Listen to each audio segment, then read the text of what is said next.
So it's Danny Flexen here for Seconds Out. Delighted to be joined once again by Lou DiBella for the world famous DiBella's Digest. Well, I hope it's world famous by this point. Otherwise, what have we been doing for the last year? How are you doing? I don't know about famous, but it's habitual at this point. Yeah, like a criminal. So I still haven't recovered from the Chocolatito fight, or from Marvin for that matter. But that was a shocking loss for boxing. Marvin Hagler, who I've always considered one of the greatest of all time, and certainly an incredible champion and a man's man. And the way he walked away from boxing, he didn't want to be. He had come out of retirement to fight Ray Leonard, and gave up everything in that fight in terms of, like, at that point it was 15 round fights, and they agreed to 12, and he agreed to a bigger ring and a lot of other concessions that honestly made the fight easier for Ray. And then you had a decision that I thought Hagler won, but it was clearly a very close fight. But Hagler, unbeknownst to a lot of people, Hagler did want to rerun that fight, but he wanted to do a deal and rerun it immediately.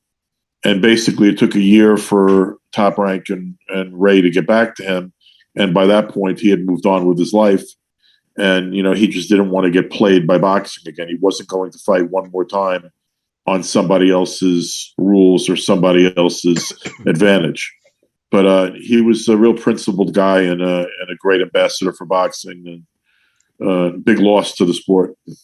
And Chocolatito won. I don't know how you felt about the fight, but I think I thought it was closer than you did. Did you? I had it, like, honestly, I had it 8-4, like 8-3-1, 8-4. I didn't think it was that close. Maybe I don't know. I mean, I thought Chocolatito fought almost a perfect fight, one that I wasn't so sure he was capable of. But it really bothers me that he fought, in my mind, what I think is the most perfect fight he could have fought, and he still didn't get the nod. I'm not that excited, honestly. about a third fight, because I question whether you're ever going to get that kind of performance out of Chocolatito again. And I think Chocolatito, when he says he beat the guy twice, I think that's what he really believes. I think if they fought a third time, it'd be overwhelmingly likely that Estrada would win. Yeah. I just think Chocolatito's got more miles on him. And I also think when you fight a fight that brilliantly, that perfectly, it's very, very hard to replicate that. A bit like Triple G and Canelo, I suppose, in that a lot of people believe Triple G won both those fights, and now does anyone really want to see a third fight because Canelo would be favoured? I think the way Canelo's dispatching of people, particularly, for example, if he were to dispatch of, and I think Saunders could be a difficult fight style-wise, but if he were particularly if he were to dispose of Saunders pretty easily, I think a lot more people are going to warm up again to a Triple G fight, just because the first two were so competitive. I thought Canelo did win the second one, but I think that was a fight that could have gone either way. But I thought that Canelo did win, probably nipped the second one. And the first one, I thought that Triple G clearly won. I don't know. I saw both of Roman Gonzalez's fights 7 years apart with Estrada. And frankly, I thought he won Saturday night more clearly than I thought he won the first one. Wow. So, I mean, maybe I'm missing something. And I did watch the fight, though, multiple times, and I continued to have Roman winning. So I think that's just where I come out on that fight. Now, talking of big fights, it was announced this week that Joshua Fury has been signed. The 17th signing, the 17th announcement of a signing or a done deal. Look, even if it's a signed contract, and maybe it is signed, if it's a signed deal, look, I think the fight's going to happen. Is it happening next? I don't know. I don't know what they signed. I don't know what it says. I don't know how many open points there are still to be negotiated. I don't. I personally am of the mind that it would be ridiculous to do that fight when we're getting closer on a worldwide level to be able to normalize our lives and do events with people. It would strike me as really strange if they rushed to that fight before they could be a big crowd. How big a deal is this fight in the US? Because there's been a lot of conjecture about that on social media in the last few days. It's like a big fight, but it's still two Brits. I mean, it's not going to be telecast here over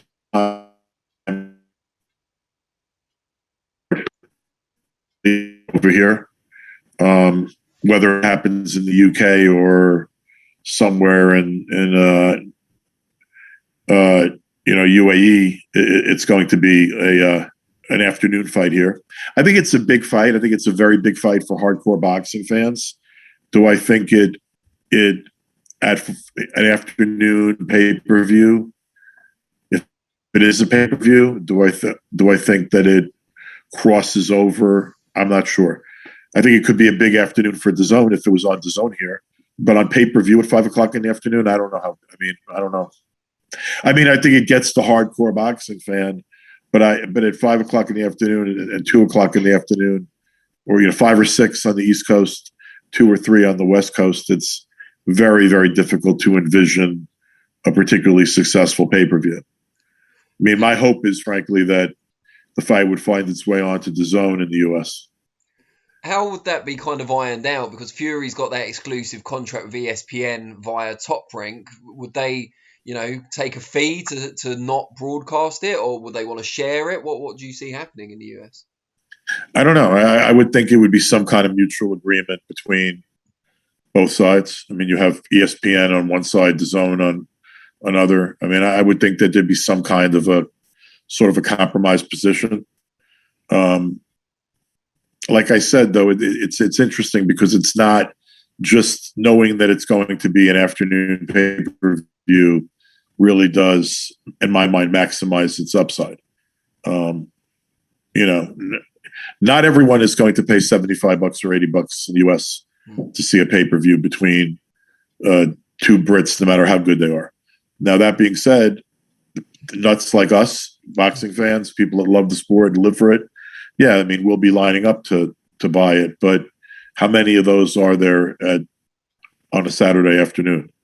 I don't know. I think it's still it's still a pay-per-view that will do more business than most of the pay-per-views, pure boxing pay-per-views, have done in recent years. I still think it's a can't miss, must watch fight to any real boxing fan. Who's got the bigger kind of name recognition in the US among the kind of casual audience between Fury and Joshua? Probably a little bit more Fury. Probably, I would say, because of the ESPN exposures.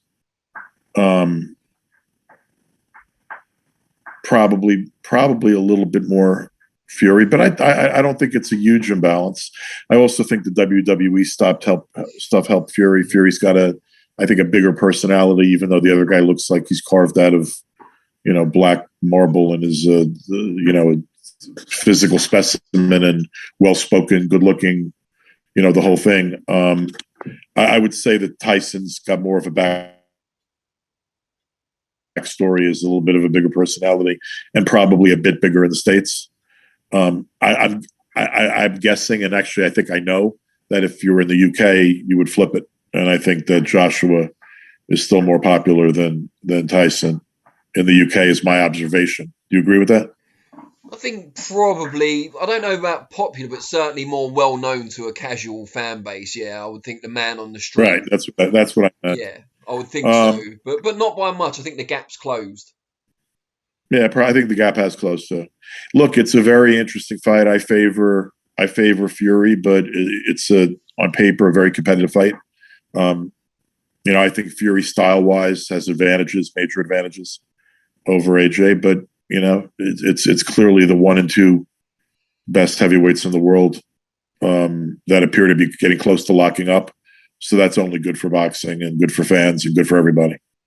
While we wait to see those guys square off, everyone else in the heavyweight division seems to be jostling for position. Who do you see as kind of the best of the rest?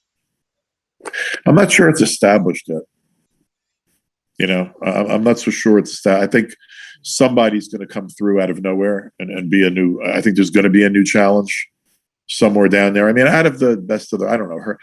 Is Hrgovic going to fight Michael Hunter? It's looking that way, yeah. The IBF eliminator, final I eliminator. mean, look, I like these fights that create contenders, and there need to be more of them.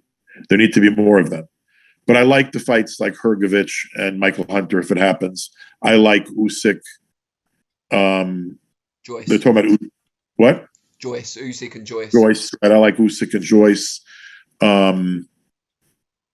What's the other heavyweight matchup that I've been hearing about next week?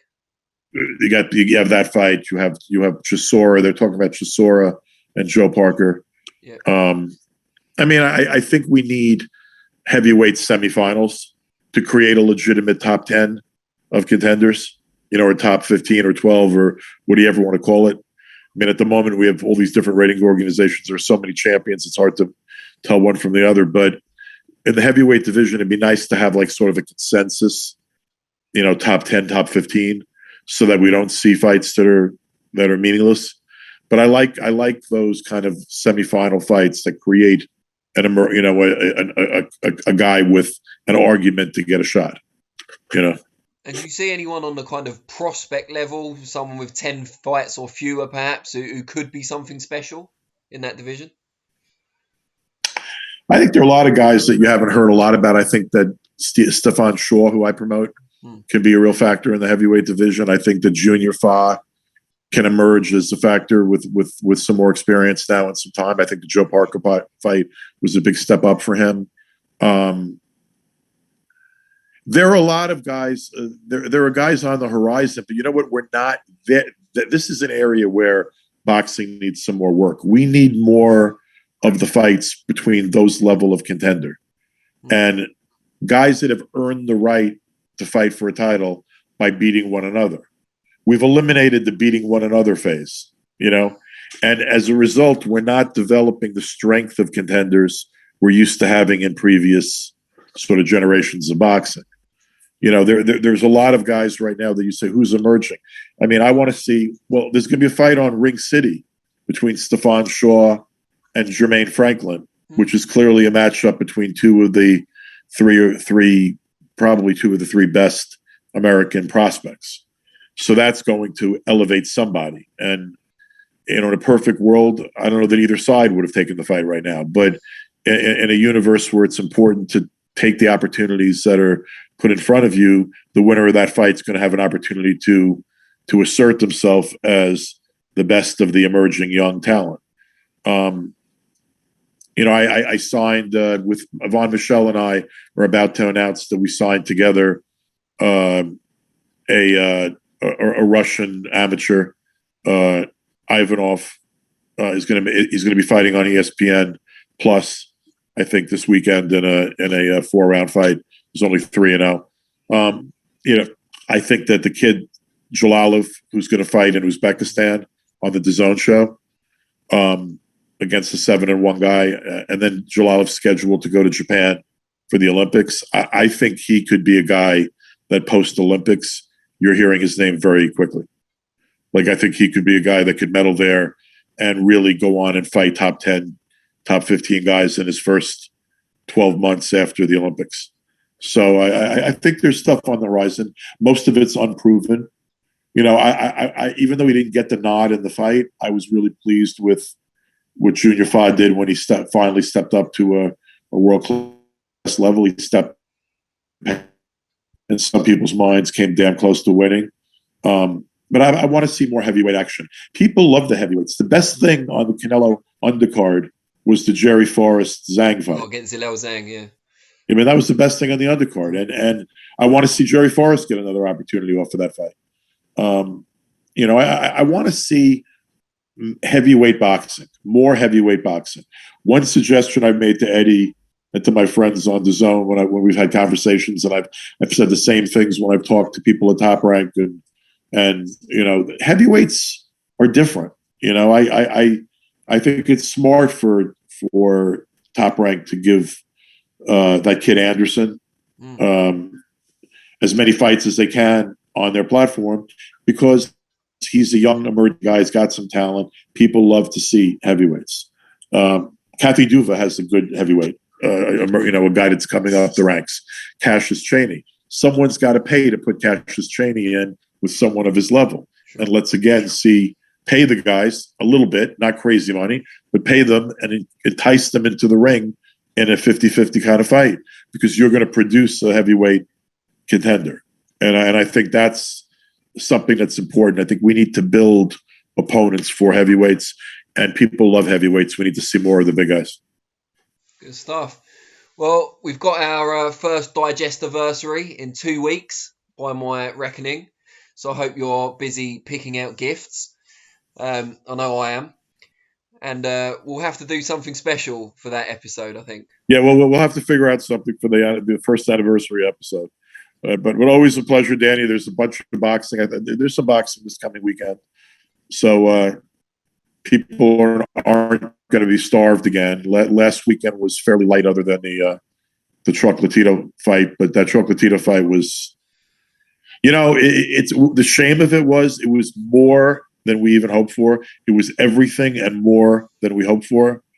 And then the scorecards just created such a bad taste, Well, this video will be out after this happens, but as we're talking now, don't miss the show on ESPN Plus on Friday. There's a couple of really good fights on there. That's the show from MTK Global, so the European title fight with Lee McGregor and a British title fight with Maxie Hughes. Both really good fights. Really, the main event fights are competitive? The top two, yeah, I think so. Well, good. You just gave me an incentive to watch because I wasn't focused on it.